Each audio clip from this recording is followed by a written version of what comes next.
नमस्कार दोस्तों, आज की इस वीडियो में बात करने वाले हैं अर्बन ज्योग्राफी के अंतर्गत। ये जो मेरा वीडियो इसमें हम बात करेंगे मलिन बस्तियों के बारे में। हम देखेंगे कि मलिन बस्तियां क्या होती हैं, कैसे विकसित होती हैं, उनके कह सकते हैं कि मलिन बस्तियां जो एक तरीके से बढ़ती चली जा रही हैं, उनके रोकथाम के क्या उपाय हैं, उनके बारे में देखेंगे। वैश्विक स्तर पर, भारत स्तर पर हम देखेंगे कि आखिर मलिन बस्तियां कौन कौन सी कहाँ कहाँ पर पाई जाती हैं। इधर एक वर्ल्ड का मैप बना हुआ है जिसमें हम मलिन बस्तियों की चर्चा भी करेंगे। तो आइए देखते हैं मलिन बस्तियों के बारे में कि आखिर मलिन बस्तियाँ क्या होती हैं, उनकी कौन कौन सी विशेषताएँ एक तरीके से कह सकते हैं। तो एक तरीके से आप वर्तमान समय में देखें तो नगरों के क्षेत्र में, आसपास के क्षेत्रों में मलिन बस्तियां देखने को मिलती हैं, जहां पर मूलभूत जीवन की सुविधाएं नहीं होती हैं। जो गलियां होती काफ़ी तंग होती हैं, गंदगी आपको देखने को मिलेंगी। छोटे छोटे घरों में 10-10, 15-15 लोग रहते हैं। जीवन की मूलभूत सुविधाएं, सड़क, बिजली, पानी, इन सब का भी अभाव देखने को मिलता है। और नाली वगैरह, इन सब का अभाव देखने को मिलेगा। रोडों पर नालियाँ वगैरह ये आपको देखने को मिलेगी, जिनकी वजह से वहाँ पर बहुत सी बीमारियाँ भी पनपती रहती हैं। इनके विकसित होने के पीछे भी कई कारण हैं, लेकिन पहले हम ये समझते हैं कि आखिर मलिन बस्तियों के विकसित होने के क्या क्या कारण हैं, उनकी क्या क्या विशेषताएं होती हैं, उनके बारे में देखते हैं। सबसे पहले बात करेंगे कि जो ये क्षेत्र होते हैं अतिशय निर्धनता के क्षेत्र होते हैं। निर्धनता के क्षेत्र का मतलब ये काफ़ी गरीबी में रहने वाले लोग होते हैं। यहाँ पर इनके लिए कह सकते हैं जीवन की मूलभूत सुविधाओं के लिए इनके पास इतना पैसा नहीं होता है कि वो अपना मतलब कि शहरों में अपना मकान वगैरह ले सकें। उच्च जन्मदर एवं उच्च मृत्युदर होती है। जन्मदर भी यहाँ पर काफ़ी ज़्यादा उच्च देखने को मिलती है और मूलभूत स्वास्थ्य की सुविधाएं वगैरह नहीं होने की वजह से शिशु मृत्युदर और वैसे भी मृत्युदर यहाँ पर ज़्यादा देखने को मिलती है। इस क्षेत्र में पुनर्निर्माण की संभावनाएं ना के बराबर होती हैं। मतलब कि जो क्षेत्र होता है उसमें पुनर्निर्माण का सेंस ये है कि वहाँ पर झुग्गी झोपड़ियों में आप उसके ऊपर कुछ और तो बना नहीं सकते, तो पुनर्निर्माण यहाँ पर नहीं होता है। आप याद रखिएगा। सुरक्षा और स्वास्थ्य का खतरा रहता है। स्वास्थ्य में बीमारियां, गंदगी वगैरह फैली रहती है, तो वहाँ पर स्वास्थ्य की सुविधाएं और सिक्योरिटी, सुरक्षा को लेकर के भी काफ़ी ज़्यादा समस्याएं यहाँ पर देखने को मिलती है। स्वास्थ्य की मूलभूत सुविधाएं नहीं रहती हैं। यह सघन एवं अंधकार युक्त आवास होते हैं। सघन मतलब कि बहुत घनी बस्ती होती है जिसमें एक एक कमरे में पता चल 10-10 लोग रहते हैं, तो इस तरीके की यहाँ पर देखने को मिलता है। और अंधकार युक्त बिजली वगैरह की व्यवस्था आपको ज़्यादा देखने को नहीं मिलेगी, तो अंधकार युक्त आवास होते हैं। जीवन में एकांतता का अभाव होता है। तो एकांतता का अभाव का सेंस है कि एक एक कमरे में 10-10 लोग रहते हैं, तो इससे एकांतता का अभाव हमें देखने को यहाँ पर मिलता है। यहाँ निरक्षर जनसंख्या, मतलब कि लिटरेसी रेट काफ़ी कम आपको देखने को मिला। पढ़े लिखे लोग ज़्यादा नहीं रहते हैं। यहाँ पर निर्धनता काफ़ी ज़्यादा है। और इनके अंदर एक तरीके का भाव भी है कि निर्धन होने की वजह से ये अपने स्तर में जीवन सुधार के बारे में ये सोचते भी नहीं है कि उससे ऊपर हमें देखना है, तो इस वजह से आपको वो शिक्षा के अभाव की वजह से ऐसा होता है। मकानों के पुनरुद्धार की कोई संभावना नहीं होती। अभी मैंने बताया पुनर्निर्माण, उसी तरीके से मकान का पुनरुद्धार नहीं होता है, उसकी कोई संभावना नहीं रहती। बस्ती में रहने की दशाएं अमानवीय होती हैं। एक तरीके से कह सकते हैं मानवीय दशाएं वो होती हैं जहाँ पर आपको मूलभूत सुविधाएं हो, साफ़ सुथरा हो रहने के लिए, तो ये सब आपको देखने को मिलता है। बिजली, पानी, सड़क, ये सब आपको देखने को मिले और रहने के लिए कुशल आवास हो, खाने पीने की सामग्री ये सब मिले। लेकिन इन क्षेत्रों में क्या होता है, जो अमानवीय दशाओं का मतलब है नालियों की व्यवस्था नहीं होगी, सड़क वगैरह नहीं होगी, बिजली की व्यवस्था नहीं है, पानी स्वच्छ नहीं मिल रहा है, और रहने के लिए अच्छी जगह नहीं, खाने के लिए शुद्ध भोजन नहीं। तो इन सब की ऐसी स्थितियां यहाँ पर देखने को मिलती हैं।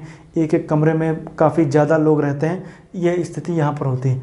अब मलिन बस्तियों की स्थितियों की बात करेंगे कि हमें जो मलिन बस्तियाँ देखने को मिलती हैं वो कहाँ कहाँ पर मिलती हैं।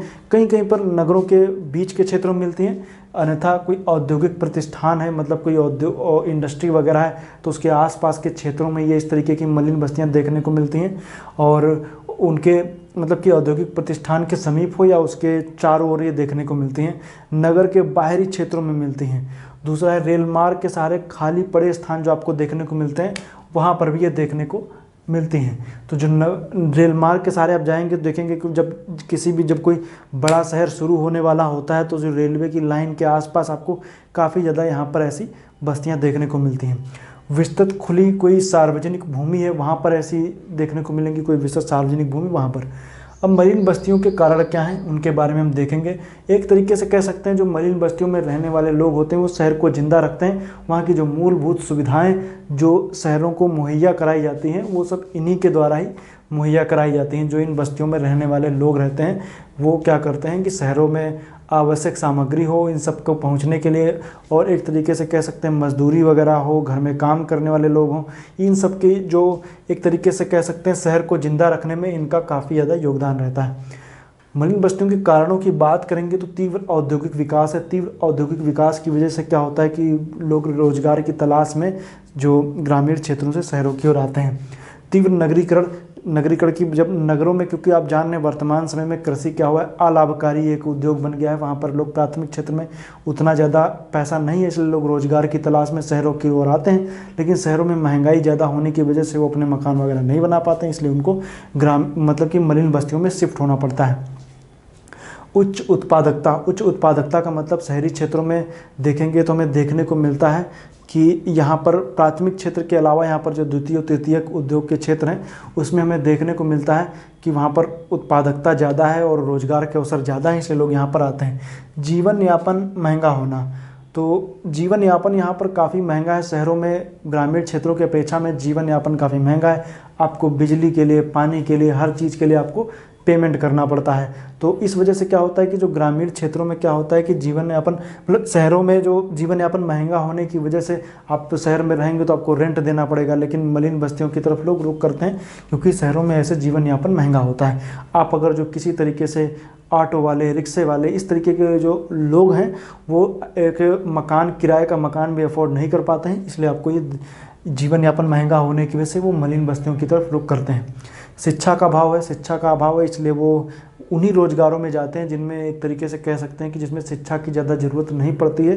दूसरी ओर की एक तरीके से कह सकते हैं कि वो निम्नतम स्तर के रोज़गार की तलाश में आते हैं क्योंकि उनके शिक्षा का अभाव होता है, इस वजह से ऐसा होता है। ग्रामीण आवर्जक मतलब कि जो इमिग्रेशन का भारी दबाव, मतलब अगर जो कोई शहर में कोई एक आदमी आ गया जो मलिन बस्तियों में काम कर रह रहा है और आसपास शहरों में अपनी सुविधाएं वगैरह दे रहा है, तो उसकी कोशिश यही रहती है कि ग्रामीण क्षेत्रों से और लोग अगर जो आने के इच्छुक हैं तो वो भी लोग वहाँ पर आ जाते हैं और आ करके फिर एक ही कमरे में और भी लोग 3 लोग, 4 लोग, 5 लोग, 6 लोग होकर के शिफ्ट होते होते आ जाते हैं।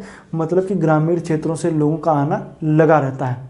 तो इस वजह से अब ज़्यादा लोग हो जाएंगे तो साथ में एक और झुग्गी झोपड़ी बसा लेंगे, तो फिर धीरे धीरे वो बढ़ती चली जाएगी। तो ये भी एक कारण है। कभी कभी प्राकृतिक आपदाएं आती हैं ग्रामीण क्षेत्रों में या किसी शहर के किनारी क्षेत्रों में, कोई प्राकृतिक आपदा आ गई, बाढ़ आ गया, सुनामी आ गई या ऐसी कोई कंडीशन बन जाती है तो लोग क्या करते हैं, मलिन बस्तियों की तरफ रुख करते हैं। ये भी एक कारण है। नेक्स्ट हम देखेंगे भारत में मलिन बस्तियों की अगर जो बात करेंगे तो भारत में जो मलिन बस्तियां हैं उसमें अगर हम देखेंगे तो हमें देखने को मिलेगा कि उनको मलिन बस्तियों को बोलते क्या क्या हैं। उसकी बात करेंगे तो कोलकाता में बस्तीच बोलते हैं, दिल्ली में झुग्गी झोपड़ी बोलते हैं, मुंबई में झोपड़पट्टी, चाल और बेला बोलते हैं और चेन्नई में चेरी के नाम से जानते हैं।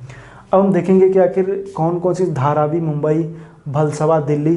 देखिए ये कोई मेरी तरफ से आंकड़े नहीं है, ये किताबों में दिए गए आंकड़े। तो आप लोग ये मत सोचिएगा कि कोई वहाँ का रहने वाला है आसपास देख रहा है कि वहाँ पे ऐसा नहीं कि झुग्गी झोपड़ी पूरी तरीके से होगी, लेकिन हाँ वहाँ पर झुग्गी झोपड़ियाँ पाई जाती हैं, कुछ परसेंटेज में हैं, इस वजह से आंकड़े हैं, उनको याद रखिएगा। धारावी मुंबई, भलसवा दिल्ली, बसंती मलिन बस्ती कोलकाता में, इंदिरम्मा हैदराबाद का, सतनामी नगर भोपाल, परिवर्तन अहमदाबाद का क्षेत्र और महबुल्लापुर लखनऊ का क्षेत्र। इतने सारे यहाँ पर हमें देखने को मिलते हैं। लेकिन इसमें ऐसा नहीं है कि जैसे कोई भी आप ले लेंगे तो वहाँ पर पूरी तरीके से झुग्गी झोपड़ी ही है।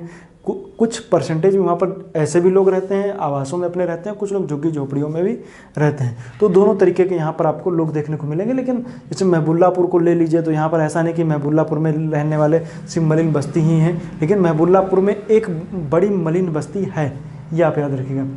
अब इन मलिन बस्तियां ताकि ना पनप सकें, इनके उपाय क्या हैं, जैसे एग्जाम्पल के तौर पर ब्राज़ील हो गया, श्रीलंका हो गया, यहाँ और भी कई अन्य विकासशील देशों ने झुग्गी झोपड़ियों के मतलब कि इनकी जो मलिन बस्तियों के रोकथाम के लिए कई सारे उपाय अपनाए हैं। इस वजह से वहाँ पर जो मलिन बस्तियों के जो पनप रही उनमें कमी भी आई है। तो उनमें कौन कौन से ऐसे उपाय हैं जो अपनाने चाहिए ताकि मलिन बस्तियाँ ना पनपें। उनके पीछे रोज़गार के अवसर, अगर जो इन लोगों को रोज़गार के अच्छे अवसर मिलेंगे, इनकी इनकम अच्छी होगी तो ये क्या करेंगे कि रोज़गार के अवसर मिलने की वजह से मलिन बस्तियों की तरफ वो रुख नहीं करेंगे।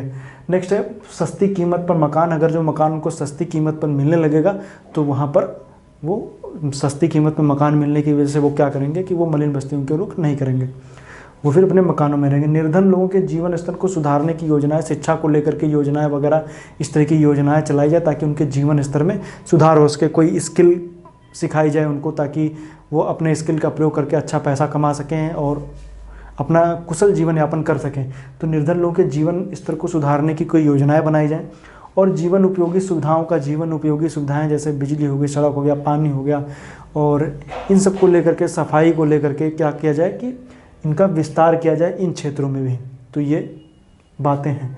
लेकिन अब अगर जो बात करेंगे कि ओवरऑल वर्ल्ड के स्तर पर देखें तो कहाँ कहाँ पर कौन कौन सी मलिन बस्तियाँ पाई जाती हैं, तो उसमें अगर जो हम देखेंगे तो हमें देखने को मिलेगा जैसे धारावी का क्षेत्र मुंबई का हो गया, Dharavi Mumbai, Kibera Nairobi, Orangi Town Pakistan का कराची का क्षेत्र हो गया, और मोकोको लागोस नाइजीरिया। तो यहाँ पर क्या है, मोकोको की मैं खास बात बता दूँ, ये लागोस दरअसल मतलब कि जो नाइजीरिया की पुरानी राजधानी थी।